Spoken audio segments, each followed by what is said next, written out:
నేను అందుకే అన్నా ఫంక్షన్ కాడ నుంచి ఎటు పోడు అద్దు ఇంటికే పోదామని. ఆ నీళ్ళు ఎట్లున్నాయిరా నల్ల నీళ్ళు. ఫంక్షన్ కాడ అన్న తిన్నాక గొంతంతా ఎండకపోతాంది. ఆ నీళ్ళు అవుతా దూపాతదారా. నాకు మిల్లర్ నీళ్ళు కావాలి. అద్దురు అంటే తీసుకొచ్చి.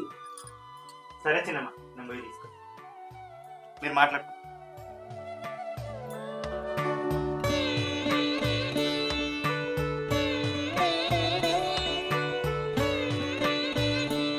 సప్నా ఇదేమన్నా ఇల్లు లెక్క ఉన్నదానే? ఏడు చూసిన బట్టలు సంచులు పైపులు దారాలు ఇల్లంతా గిట్లుంటదానే దుమ్ము దుమ్ము. ఇక మీరు ఇల్లు కట్టుకోరానే? మనసులో ఉన్న వాళ్ళు ఎవరైనా ఈ ఇంట్లో ఉంటారా? ఇంకెన్నొత్తులు ఉంటారా ఇంట్లో? అందుకే మీ ఇంటికి వచ్చడానికి నాకు అంత ఎక్కువ అనిపిస్తుంది. రాను రా అంటే తీసుకొచ్చింది. ఎట్లున్నదా?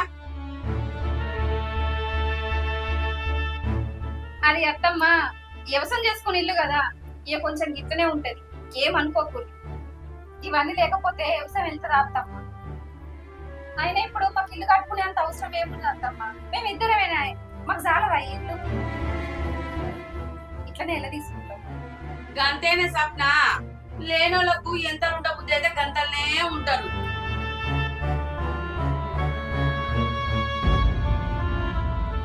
చిన్నమ్మ, ఫిల్టర్ వాటర్ మీకోసం తీసుకొచ్చిన. తాగు.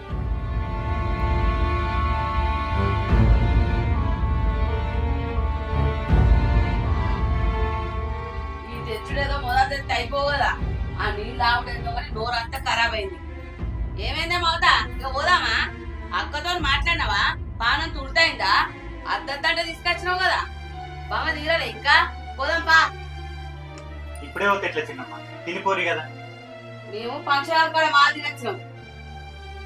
పారా రే. అయ్యో అత్తమ్మ, ఎండ బాగా కొడుతుంది. అప్పటి వరకు పోతుంది. ఎండకు నేర